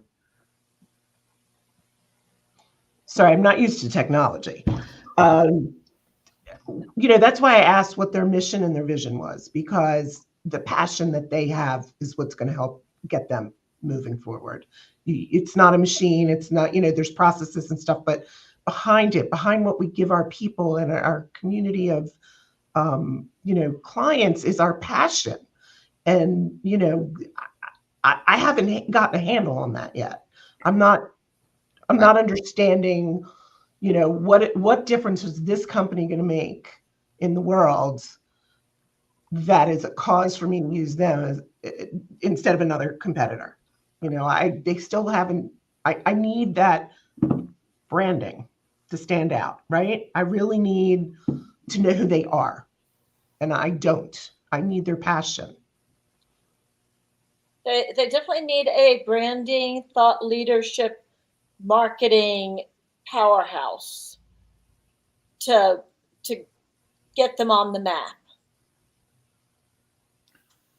Could we create a somewhat of a plan of where would we start with it? Would we be using social media? Would we be using direct mail? I would write a book. I wrote a book. Let's write a book. Let's get out there speaking. Let's get a podcast. Let's get our thoughts out there. I don't, social media, that's great, but I need to connect with people deeper. And if they acquire the app, then they could give the app away for free to influential groups. I mean, that's something where, I know it feels like robbing Peter to pay Paul initially, but that kind of penetration into those different marketplaces they're wanting to do. I think, Mark, we would hate to admit that he was right here, but that was one of the things when he gave it away for free for so many years. At this point in time, I think a lot of Facebook's users still don't realize the ads pay for the platform, and that every single bit of personal information people put into Meta belongs to Meta in some way, shape, or form to shape how the platform grows and makes profit. So, it's brilliant, the scheme he has in place. And I think in some ways, this same group, if they're truly leaning into connections, can use some of that snowball effect by allowing their product to be used for free if they make that kind of acquisition. Do you think that would take too much time, given that they're trying to do this in 3 years? Not, and I should say by the 3-year mark. Platform, does the staff and the infrastructure come with it? Because surely they're not starting this networking app from the face, right? Like that would be part of the due diligence is the M&A is what are we buying from a package perspective? And if the letter of intent, that's part of the plan, right? We have things on our checklist. What are those? What were the 3 things you said, Henry? That it's supposed to automate, delegate, and what was the third one? Eliminate. Eliminate, right? So are these 3 things, as we're making this acquisition, going to allow us to scale to that next level? So what does that look like? I think that that's a great checklist to vamp against if we're going to invest there. Henry, what are your thoughts overall about how would you structure out this sort of the scaling from 750K to 5 million over the next about 18 months or so? I mean, I think I have the same questions that Napoleon does over, what actually is the product, what is it that we actually have to be able to sell? I don't think I have a good understanding of what our core product is. When I launched the Model T, that was one product that everybody knew exactly what they were getting. And I still don't think I understand what it is that people are getting. So how can I scale it beyond that and offer ancillary products and services if I don't have a good understanding of what the core product is? Well, and with services, you have to focus on the benefits. What are the benefits to those services? So in this case, what are the benefits of having them do the event versus having your internal staff or somebody else do it, right? And it needs to come with that sincerity and authenticity that we know the best founders find in their passion.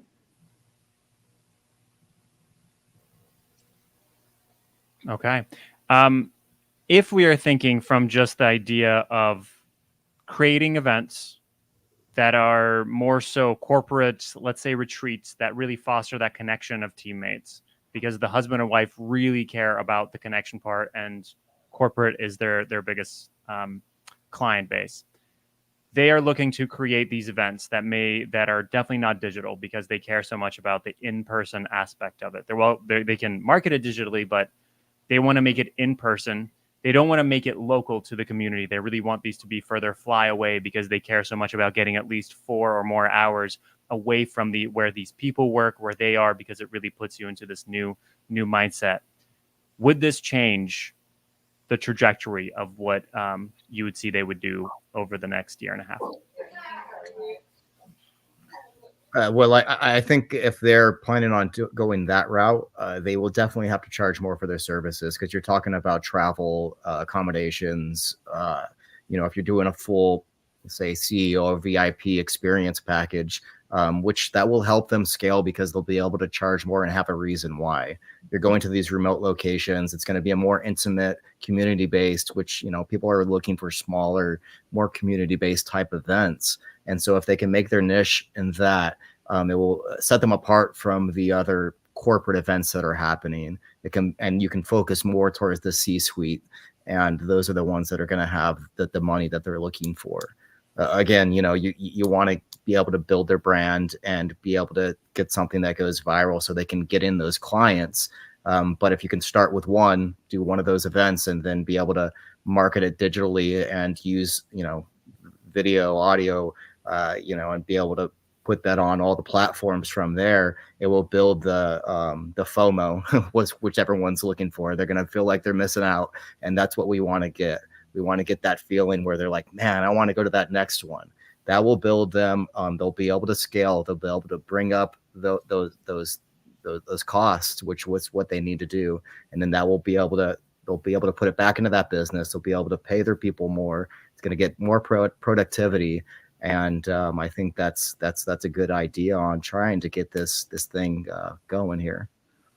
Well, and they have to get the results and have the results speak for themselves. FOMO is one thing, but if the retreat doesn't actually benefit the company in the long run, like they need to get the stories of how this is actually benefiting the company 3 months down the road, 6 months down the road, a year down the road. How is the company better off because they participated in the events that this client put it on? Yeah, I mean, it's all about the ROI, right? Well, they're probably giving and that's them building their story. They're going to be saying, you're going to be coming to this retreat. You're going to be able to get refreshed, rejuvenated. You're going to be able to connect with each other. You're going to build your community. And from that, they're going to get a better build. It could be CEOs from several different companies that are meeting up, and then that they'll be able to brainstorm like what we're doing here. And it's going to be able to get results and get ideas going. Because we're in the idea business. We're in the We're trying to get a bigger sense of the world and bringing people together, and that's what they're looking for, is the connectivity. And whether it's digital, online, in the metaverse, wherever you go, and we can market it towards all those. But what they want to do is eventually meet together in person to get those. Everyone got tired of COVID, but from COVID, they became a little bit more connected and strived to be in those in-person events. So if we can build the brand, build the marketing, use Jessica's Wine, we're going to put it on Instagram, LinkedIn, get the buzzword going out, and that will bring in these clients. We're going to bring up those costs and have a reason why we are, because you're going to go to a location that you haven't been before. You're going to get experiences you haven't had before. It's not going to be in some random ballroom where you're going to get coffee breaks and be packed into a whole bunch of things that people don't care about. So I think it's about building the brand, like we talked about, but they don't have the brand yet. They have to get there. They don't have our names associated with them. So we have to be able to put it virally and get the buzz going. And then that will bring in people that could partially, they could partner with us. We could get a DMC or some type of other company that partners with to try to offset some of those costs, and then bring in the P&Ls will get better at that point. And as a destination event company, there are so many partnerships to be had with travel. Mm-hmm. Yeah. So maybe they could branch and have that portion of their business as well. I think then if they want to be in the networking part, take all of the existing clients that they have and create events just for them. So you have 6 different companies that you've done corporate events for. Now take those CEOs and do an event just for them. Now they get to connect on things that they get to, share all the things that they're struggling with, all the frustrations that they have. They get to work through all the problems that they can't necessarily talk about with their own employees, but now they have a space to be able to do that. Now they're getting to see our services in a different manner. So building events for our current clients that allow them to network within different communities. So from a goal setting perspective, if I'm looking at it to outside financing, they would need to be at what? 1.75 million by year 2, 3.75 million by year 1 would be 1.75, 3.75 by year 2, and 5 million. And all of that's pure revenue that's coming in, no outside investment, because they're paying some of that back. What are we kind of looking at their diversity? Because it's all great to talk about connection, but if they don't have a plan to move it forward, we really kind of are still dead in the water, because I feel like we're kind of running in circles here. So my recommendation is for them to go out and to seek outside financing, right? To do that, they need to make this acquisition of this networking, because it gives them services as well as something to sell, right? So that they have that thing to build the FOMO that everyone keeps talking about, gives them shtick. You could write a book about how we bought a company, but we didn't know what we were doing with any of it. But they're going to have some financial targets for that, because I think we need to help them move forward with some of this. I agree, Gwyneth. Those feel like reasonable targets? Do we think they can get to 1.75 if they make that acquisition? Because now they've got that additional revenue stream, holding still whatever it is that they're charging for services there. Because really, I mean, that's another $1 million versus in SaaS subscriptions. Right? I mean, acquisition could cost millions and millions and millions. I don't think we need to acquire a company. What they need to do is partner with a company. So it could be the tech services side that they partner with. But the thing about it is that, like we talked about, they have to raise the rates, and by offering a more enhanced experience for these C-suite customers and clients that we're going for, we can get there. But I think that acquiring it is going to be more difficult until they scale way higher. But there's already the tools out there. The tools are out there, and there will be a lot. It won't be as it won't cost them so much money to do that, because they don't have that much money to work with. I think even at 1.7, that's not going to be enough to do that, and it's going to be a lot harder for them if they're only making that much money to get any type of outside investment, because they can see what the P&Ls are like we can. So I think we have to just bring that number up, get the viral campaign going, which will P&L is based off their pure services approach at this point in time. If we're seeking outside financing, it's like when you buy a house. When you add a bricks and mortar into it, suddenly you have something to leverage, right? So if it's coming with something else in addition to that, you're not just selling services. It's not an asset sell. There's a hard good that's going with that in the form of IP, technology, subscriptions, and revenue earned for those perspectives. So even if you're upside down for the first 2 or 3 years, by the time they hit 5 million, they should be able to still see that. And they'd be able to bring multiple investment partners to the table. From a pure services perspective, without that diversified stream, we're not really looking into uncharted territory, especially if they don't have a good hook as an event planning. Everyone who plans events, from what I can tell, wants to bring connection to the table, right? And so we're going to have something else for them to latch onto. They might have to take a slight dip. They're already underwater and not necessarily breaking even. So if they're going to make this investment, making that acquisition seems like a solid move forward, especially if it comes with a better infrastructure, which could only improve all of the above from an efficiency perspective. I've turned Gwyneth on to the dark side. She is now, I feel like you you are now a Zuckerberg. You're preaching for the tech. I love it. I love it, Gwyneth. Well, I'm preaching for a good infrastructure and a good to sell. I don't know that I'm all in. I mean, made some good financial decisions. AI and I go back to the beaver and the couch, my friend. I don't know. Napoleon, Henry, any thoughts? Any final thoughts on this?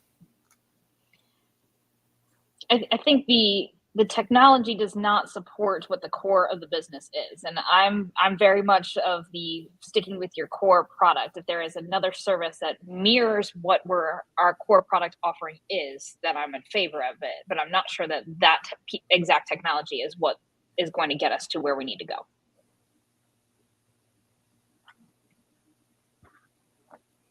Napoleon, anything to add, or Jessica? You know, I agree that getting distracted from the core point may be more problematic than helpful. I do agree that they need to get some funding and they need to sort out their responsibilities and really look at their processes. Napoleon, final thoughts?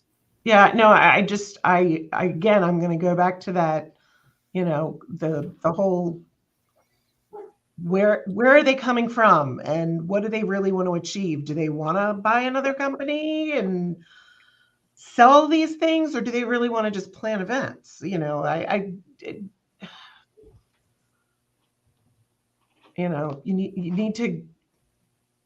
need a better grasp of what they're all about. Mm-hmm. Because at this point, you can't tell if this is complementary to it or seems like a completely other side of a business. I mean, we could tank and lose all that more money. Mm-hmm. All right. On that, we are gonna end the role play. You are now back to your normal human selves. Yay! It takes a lot of energy. It does. It really does. I would love to hear just overall feedback, thoughts. What did you like? What did you hate? What went well? What didn't? Fire away. I didn't feel like we had quite enough information to really delve in, right? I mean,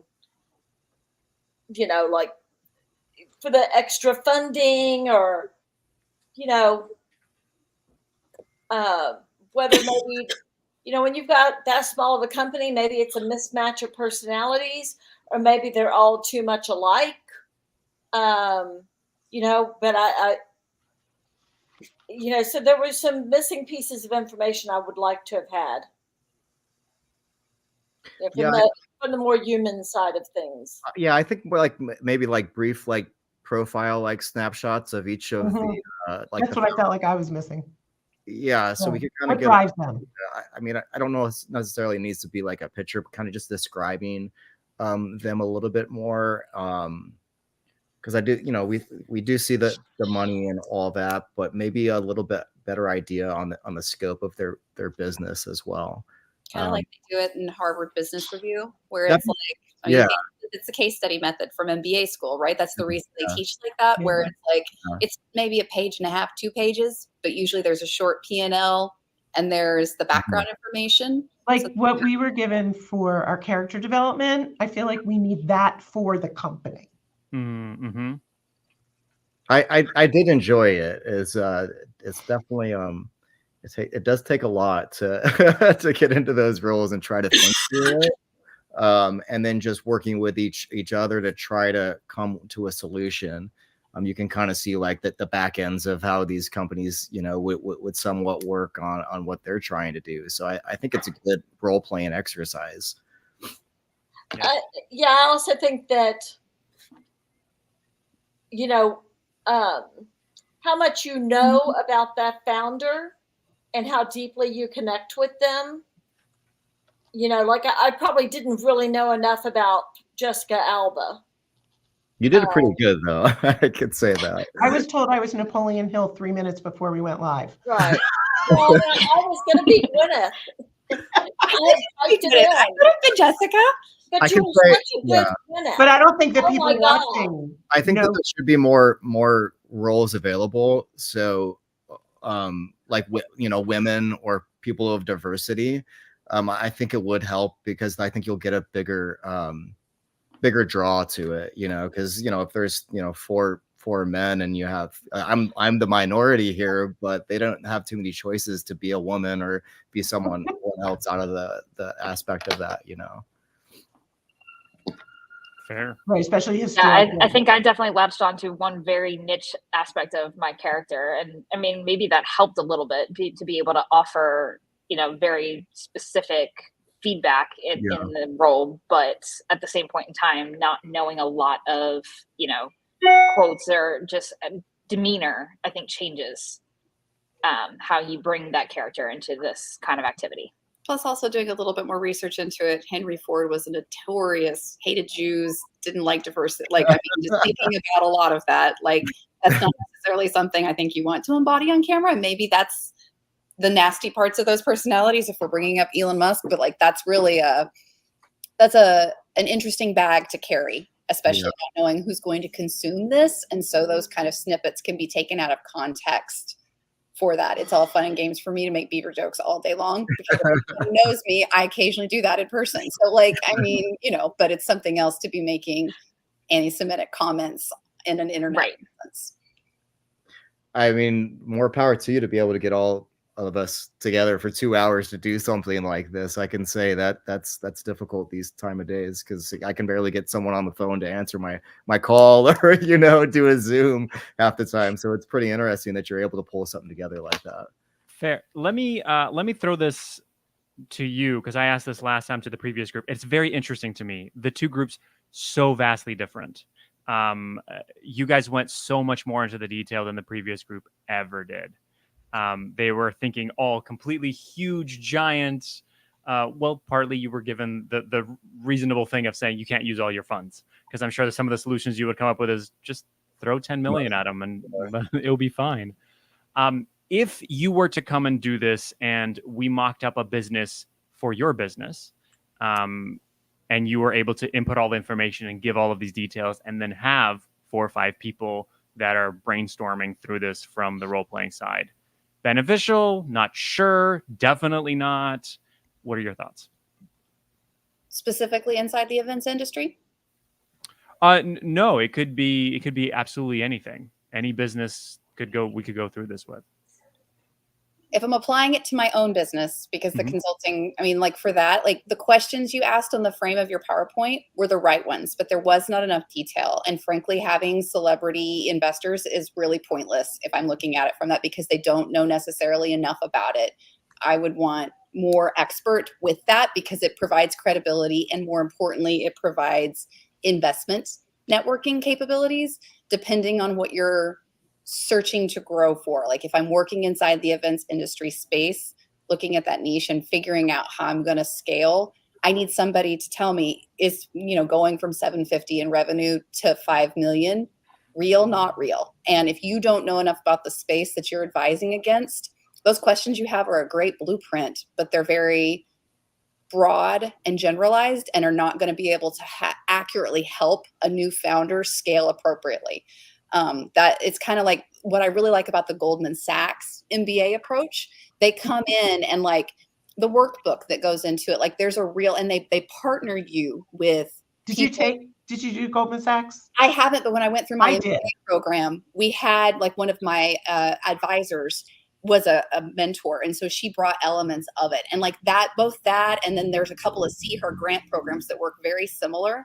And if they don't know, one of my advisors was inside the events world and one wasn't. And so there was a lot of me explaining what I did as an events person that was really very harmful to my business because we spent more time and frustration with me exploring it. And so as a new founder, that's incredibly crippling to your business because maybe you do have what you're going to do and you need that help from an operations perspective. But if the person doesn't get it, they can't give you the resources, or vice versa. You have no idea what you're doing, but you're a really good event planner, right? Like they can't help you get to the next level. Like I needed M&A help because my business is really weird. But I'm not your typical event manager. So I think that would be something like having some pre-qualifying questions and going in addition to that, to really help make sure that you're pairing them with the right advisory field, because this is not, especially in this space, not a good cookie cutter approach. And I think that's where a lot of the consulting problems fall short because it's either way too detailed or way too broad. Does that make sense? Yeah, I've got 2 follow-up questions to you, and we'll be wrapping it up. And I'd love to hear other feedback if people have it. One, if this was remade to where there wasn't a role play element, and it was just you come in as yourself, you are in the industry, and then the other person presents their thing, and it becomes more of a mastermind. Better, worse, different? Because I feel like that's done a lot. Or did the role play element add something special to it? So I'm listening to what you just said, and I'm listening to your question. I'm like, wait, I want to go backwards 1 second. First of all, I did do Goldman Sachs. It's a great program. It was amazing, and I have been able to scale my business because of it. Yeah. Okay. So I think a lot of times founders of businesses have never learned how to be an owner. Okay. So I think this could be super interesting, but bringing in the professionals that advise us, the banker, the lawyer, the CPA, the marketing expert, insurance. I mean, I think about all the people that touch us and support. That's why I was saying 60,000 in expenses. Who's your professionals that you're surrounded with? Where's your lawyer? Where's your, right? And I think that that's a really important lesson that people need to understand, that support is needed. Because I remember right after the pandemic thinking, God, there's this window to grow this event company back, but I need to do it quick. And going to my accountant, my lawyer, we need that. And I'm thinking that might be an interesting take once. Yeah. I like your idea of the mastermind. I mean, as much as I enjoy being Gwyneth, because it's a nice break from reality, let's be honest. Like the mastermind programs, I still have one at Club ET. That's the whole reason that I remain inside of that. People who get my particular business or just enough outside of it, that's more valuable to me. And I would spend far more money on that type of consulting because I have a lot of different revenue streams, but knowing which different type of insurance agent, like healthcare. I spent, no, I kid you not, 4 hours today alone before I got on this call talking to people for healthcare because we're about to do open enrollment again. I had to pass it off to my business partner so I could go on, and it still took him another 45 minutes while I was on this call. So and I had my attorney go in and look at it all. Like we don't know these things. We're running a business. We have our staff. We take care of them. Yeah. Like there's so much that goes into it, right? Trying to grow, great. You want to go to 5 million. But what are you spending it on? Like you could have 5 million, but if you've got 7 million in costs or go for outside financing, like I think that's the conversation is like, what happens once you get to a certain point? When you're just starting out, it's a different uphill battle. But once you hit 6 figures, you're really, and that's, 101,000, you're playing a different level of ball. And I don't know that there are enough elements there. And that's where the mastermind is so powerful. Now, I don't know enough about mastermind. So the question for me was just, what is mastermind? Right. Well, a mastermind is really just bringing multiple people together that share in a group about stuff. It could be anything. But have that common knowledge of what maybe the industry is, or exactly. So it could be a specific mastermind to event planning in this case. okay. But I do agree. Like I know the professionals that support us are professionals who understand the industry. So the second question is more from the aspect of creativity. The reason for this is less to answer questions in the best, I don't want to say professional manner, but professional manner, but more so give you ideas that other people probably wouldn't think of. That's the main goal of doing something like this, is all of a sudden you're going, oh, I've never considered that because I never saw it from that angle from being outside of the industry. From that aspect, do you think that if your business was the example business in this, would you have found it helpful? I think, okay, so for me, my background is in product marketing, rather than specifically events. So that's just kind of a conjunction thing for me as opposed to a focus. And I think if I had had more time to familiarize myself with Jessica Alba, or whatever character I was playing, it might have stimulated a new set of ideas, but I did not have the prep time that I would have needed for it to heavily influence my thought process. Fair. Anybody else on the creativity side of it? Mike, you were saying that it was a lot of energy for you to start thinking of what would Mark Zuckerberg say, and you really went heavily into the whole digital side of it all. But overall, people's thoughts about, did you have to start thinking pretty differently about the answers that you were giving? Somewhat, but I think that you are going to you're going to still have some of one of your personalities and your thoughts that are embedded in that. Of course, you're going to try to think a little bit outside of the box because it's kind of the lesson or the structure of the event. So yeah, I mean, I kind of like the creativity side of it, where you're trying to spin off different ideas than what you would normally think of, and trying to work with other team members to try to come up with a solution. But yeah, like you mentioned, definitely a bigger lead time on being able to get ready for it would be helpful. Even though I probably would still be as nervous as I was when I first joined.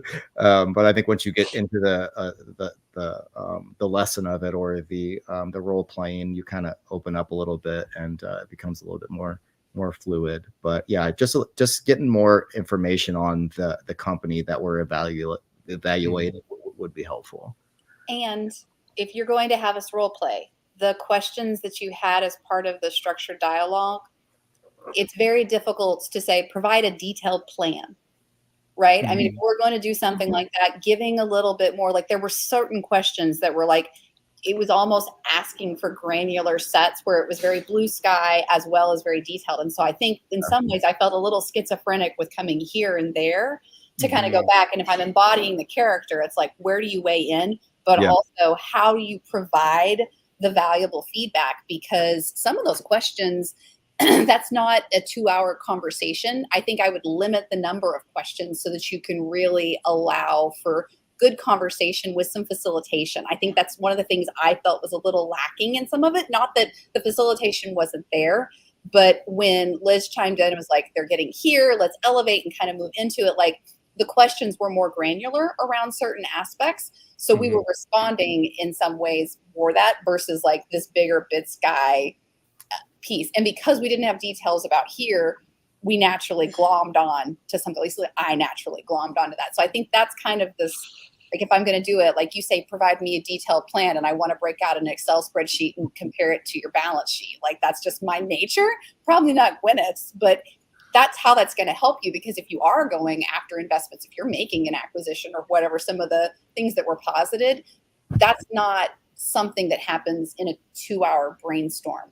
That's what Mhm. happens after you have the brainstorm and have time to kind of pull it together and move it forward. And I think that's indicative of all of the elements and people you had on here, not us personally, but like the people who scale these companies. Yeah. Speaking of Liz, And I think I struggled to, like, when you're talking about being creative, and it's like, well, my character is known for, well, you can be as creative as you want as long as you choose black, right? So, you know, I think it's hard for like who I was trying to bring to the role. Like, you know, you tell me that I'm Walt Disney. Well, now I can bring so many other different angles. Like, if you want a creative mindset, then I think having more creative type characters, because I'm not sure like Henry Ford would necessarily be what I would consider a creative character to bring to the role. I think when I was saying creative, I mean, in my mind, it's different than what you, as a normal you, would think. Yeah. Yeah. That's Different creative. perspective. Maybe Yeah, that's different perspective. a way to Yeah. put it. Yeah. Because I don't think some of us might, but many of us aren't going to go, what would Henry Ford do? Right. Right. And there's lessons to be learned in history. And, you know, we look at each other and we, you know, other people in our industry and other business owners and read books and, you know, it's all part of it. And then I think it's a cool idea.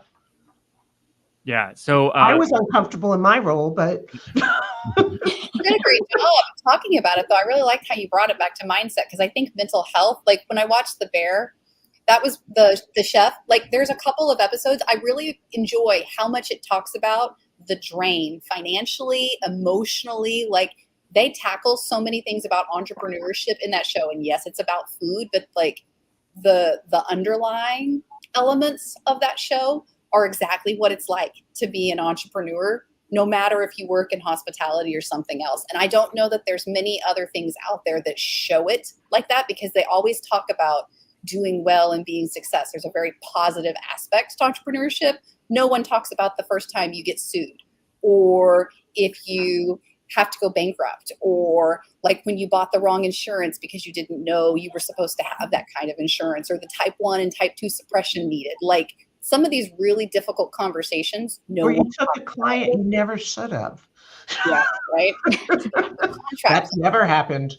Yeah. Yeah. I wanna bring Liz back in, as she's been watching from the background the entire time. Our audience.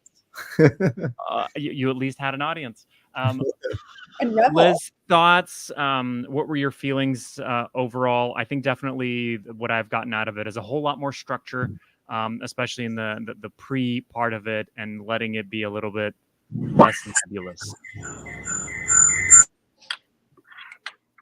Hold on, let me run to the other room so I don't conflict with Sarah. I didn't realize you were in there until all of a sudden I saw the dog, Sarah, behind you. And I was like, she is at the headquarters.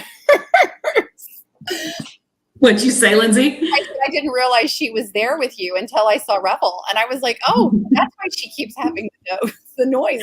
Yes. So no, I thought that what was so interesting is because the last time we did this, the challenge was not related to the people in the industry that were in the event. And this time, even though you were playing a role, you knew so much about the industry and the challenge that I think that a lot of the questions you were asking to try to get granular were completely irrelevant to their growth plan to 5 million. I think you could have come in and just been like if you were looking at a totally different industry, you wouldn't have been in the details, and you would have been just like, well, if they do this, then this, and this, and this, and this. And so I find it really interesting that we have industry people solving an industry problem, trying to play a role, which, to your point, Mike, like it took so much energy because you were looking at it through, here's what I know, but here's who I have to play. And I think it made it actually so much harder that you knew so much. So this is fun. This is a good experiment for us to try, because this was the big question, right? So do they need to try to solve challenges within the industry that they know, or do we need to just make up a whole new metaphor that is completely irrelevant? I liked everybody's disbelief that two founders were taking $125,000 salary each. Everyone was so confused. That was my favorite part. Yeah. Well, I'll say that was a mistake. I'm going to blame Stefan for that one, because the way it was written out was actually one founder one account manager, and one project manager. And then Stefan was like putting in the two founders, and we were texting in the background. He's like, well, consider it a curveball. They got to figure it out. That's great. So I was like, okay, then they're a husband and wife team. Let's do that. So we all know that a husband and wife should not go into business together and take all Right? the money. For sure. Like, I own my business with my husband, and I know we don't make that kind of money. So tell me more. How do we get to 5 million? Well, that's what I was hoping you guys would tell everybody, right?